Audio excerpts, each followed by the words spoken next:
Have you ever watched a Disney movie and wondered why the villain almost always ends up dead? Not just defeated, not just locked up, but completely gone. Forever. Think about it. Scar gets torn apart by hyenas. Ursula gets stabbed by a ship. Gaston falls off a castle. Frollo drops into fire. Maleficent gets stabbed by a sword. These are not just dramatic endings. These are deliberate choices made by Disney storytellers. And once you understand the real reason behind it, you will never watch a Disney movie the same way again. We are going to look at how they died.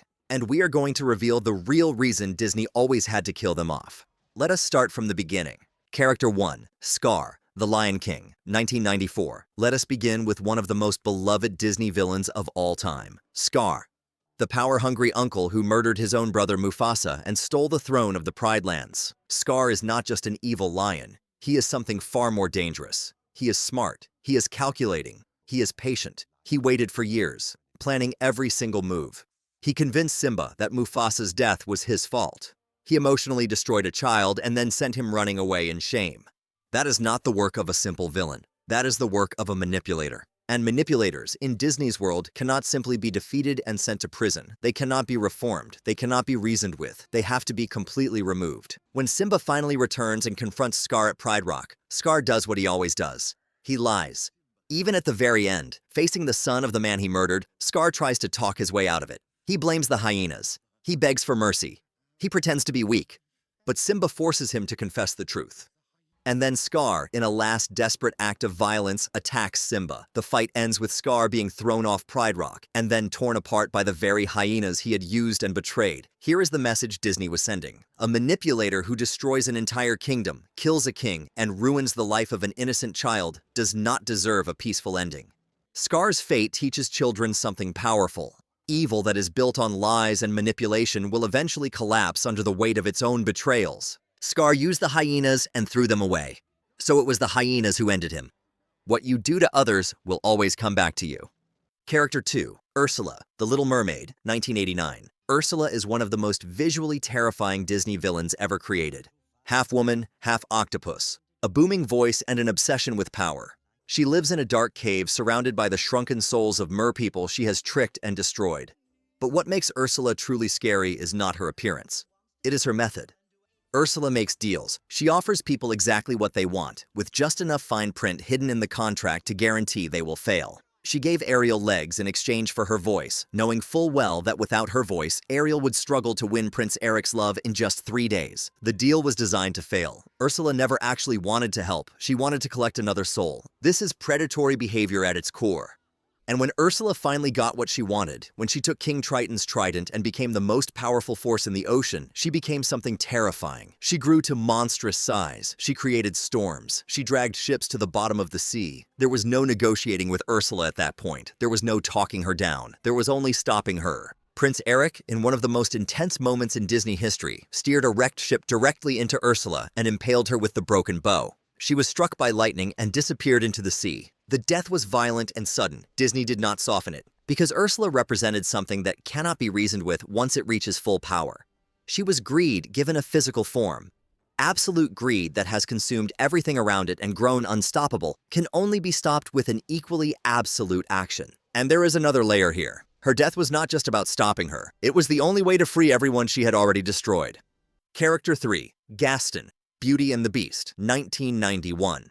Gaston is unique among Disney villains because he starts the movie as a hero in his own mind. He is handsome, strong, celebrated by his village, and completely in love with himself. The entire town thinks he is wonderful. He is the most popular man in the village, and that is exactly what makes him so dangerous. Gaston does not think he is evil. He thinks he is right. He pursues Belle not out of genuine love, but because she is the most beautiful girl in the village, and he has decided she belongs to him. Her refusal means nothing to him. When Gaston cannot get what he wants through charm, he shifts immediately to threats. He threatens to have Belle's father Maurice locked in an asylum unless Belle agrees to marry him. He turns an entire village into a mob with one simple and terrifying speech. He does not create monsters. He finds the fear already inside people and turns it into violence. That is what makes Gaston the most realistic villain on this list. He is not a witch or a sea monster or a power-hungry royal. He is a regular man who believes his strength and popularity give him the right to take whatever he wants. When the mob storms the Beast's castle, Gaston separates from the group and hunts the Beast alone. This is not about saving the village anymore. This is personal. He cannot stand the idea that Belle chose the Beast over him. His ego has been wounded, and Gaston with a wounded ego is a Gaston who will do anything. He stabs the Beast in the back, literally, in the back, while the Beast is looking at Belle. It is one of the most cowardly acts in Disney history from a character who spent the entire movie bragging about his strength, and then Gaston loses his footing and falls from the castle tower. His death is the result of his own arrogance. He climbed to a place he should not have been, fighting for a possession he never had the right to claim. He fell because he reached too far. Disney's message here is cold and clear. Gaston could not be imprisoned because he would have kept going. Men like Gaston do not stop. They do not reflect. They do not change. Every time you think you have contained them, they find a new crowd to manipulate. The only thing that stops a Gaston is Gaston himself, when his own arrogance finally runs out of ground to stand on. Character 4. Judge Frollo, The Hunchback of Notre Dame, 1996. Of all the Disney villains on this list, Judge Claude Frollo is the most disturbing. Not because he breathes fire or controls the ocean, but because he commits his evil while genuinely believing he is good. Frollo is a judge. A man of law and religion, he has spent his entire life convincing himself that he is righteous, that his cruelty is justice, and that his hatred is holiness. He killed Quasimodo's mother on the steps of a cathedral and felt no guilt. He only kept the deformed baby Quasimodo alive because a priest told him God was watching. That moment tells you everything about Frollo. He did not spare Quasimodo out of mercy. He did it out of fear of divine punishment. There is no genuine goodness inside him. There is only the performance of goodness when someone is watching. For 20 years, Frollo locked Quasimodo in the bell tower of Notre Dame, poisoned him with shame about his appearance, and used him as a servant. He controlled Quasimodo through fear and self-hatred. And when Quasimodo finally broke free and found connection with the outside world, Frollo did not feel sad or reflective. He felt threatened. Frollo's obsession with Esmeralda is one of the darkest moments in Disney history. He desired her and hated himself for it, so he blamed her. He told himself she had bewitched him. He ordered the destruction of an entire community to capture one woman, not because she was dangerous, but because he could not control his own feelings. When Frollo finally falls into the molten copper below Notre Dame, he falls while screaming a quote from the Bible. Convinced even in his final moment that he is the hero, he does not die knowing he was wrong. He dies believing he was right. That detail is chilling, and it is intentional. Disney killed Frollo because a man like Frollo in power is the most dangerous kind of evil. He has authority. He has religious justification. He has the law behind him. You cannot arrest him. You cannot reform him. The system he operates within protects him. The only way the nightmare ends is if he ends. His death is the gargoyle of Notre Dame, already cracking under his weight, finally letting go. Character 5. Maleficent, Sleeping Beauty, 1959. Maleficent is perhaps the most iconic Disney villain ever created. The mistress of all evil, a dark fairy who cursed an innocent baby to die on her 16th birthday simply because she was not invited to a party. But when you look closer, the story of Maleficent in the original 1959 film is actually about something very simple and very terrifying. Pure evil with no origin story, no redemption arc, no explanation. Maleficent is evil because she is evil. She is darkness given a face and a voice. And this is exactly why she had to die. Maleficent in the original film represents something far more primal. She is the kind of evil that does not need a reason. The kind that curses a baby not out of a specific grievance, but out of a deep and genuine love of darkness. Throughout the film, Maleficent is always in control. She waits patiently for 16 years. She lets the king and queen believe their daughter is safe. And then, at the exact right moment, she reaches through the darkness and fulfills her curse. She does not rush. She does not panic. She enjoys the process. When Prince Philip escapes her dungeon, Maleficent transforms into something that visually represents everything she is on the inside. A massive black dragon breathing green fire, blocking every path to Aurora. The final battle is not subtle.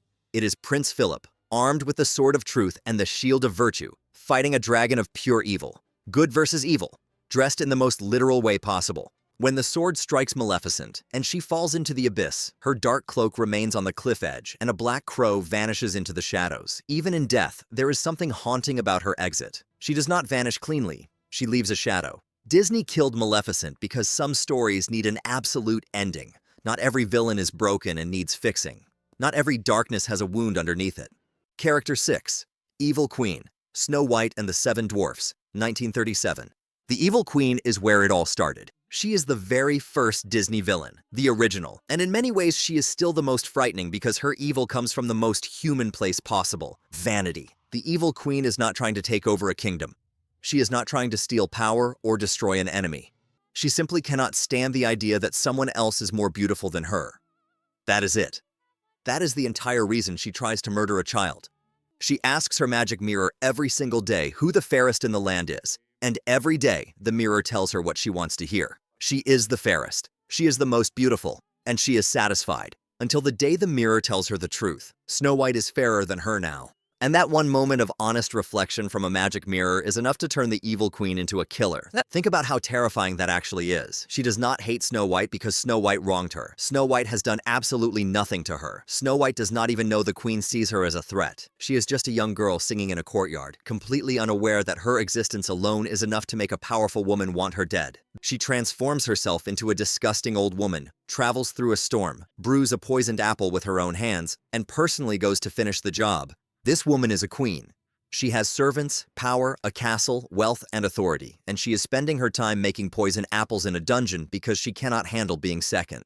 The dwarfs chase the evil queen to the edge of a cliff during a violent storm. She tries to push a boulder down onto them. Lightning strikes the cliff. The ground beneath her crumbles, and she falls into the darkness below, with two vultures circling after her. Her death is swift and almost dismissive. The storm itself rejects her, and that detail matters. She spent the whole movie controlling everything around her. Her mirror, her huntsman, her potions, her disguise. She was always the one pulling strings. But in the end, nature itself simply removed her. She had no power over the storm.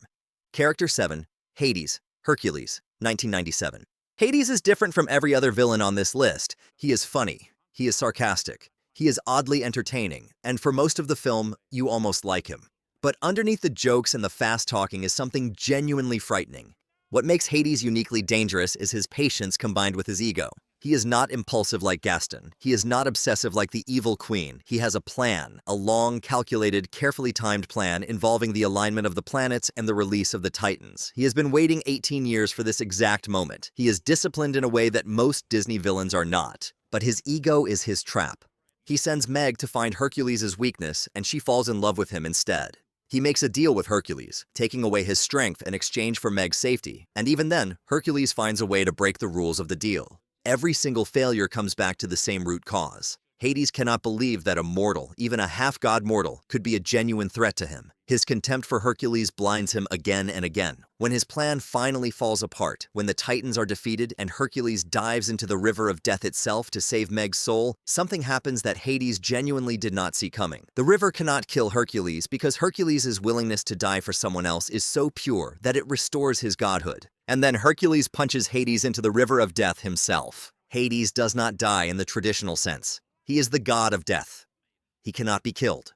But he is pulled into the underworld by the souls he had been imprisoning and tormenting. He is dragged down by the very people he oppressed. This is one of the most satisfying villain endings Disney has ever written because it is poetic in a very specific way. Disney's lesson with Hades is about the difference between power and invincibility. Hades had enormous power. He was a god. He controlled the realm of death. But power without genuine strength of character is always fragile. The moment something pure and selfless entered the equation, all of Hades' power meant nothing. You can rule over death and still be destroyed by love. Character 8, Shan Yu, Mulan, 1998. Shan Yu is one of the most physically imposing villains Disney has ever created. He is massive, he is cold, he is militarily brilliant, and unlike most Disney villains who operate through manipulation or magic, Shan Yu operates through pure, overwhelming force. He is the leader of the Han army. He invades China not because he was provoked, not because of a personal grudge, but simply because he can. When the emperor builds the Great Wall to keep him out, Shan Yu does not see a barrier. He sees a message. He sends an arrow back with 2 of the emperor's soldiers and a clear response. The wall tells him China knows he is coming. Good. He wants them to know. This is not a villain who hides. This is not a villain who schemes from a dungeon or manipulates from the shadows. He tracks that person down to the emperor's palace. He takes the emperor himself hostage at the top of a tower, and he is moments away from winning everything. But Mulan is waiting on the roof. The final confrontation between Mulan and Shan Yu is not a fair fight by any traditional measure. Mulan has no army. She has no weapon. She has Mushu, a small dragon, a rocket, and her own intelligence. She lures Shan Yu into position, pins his sword and cape to the roof with a fan, and Mushu fires the rocket directly into him.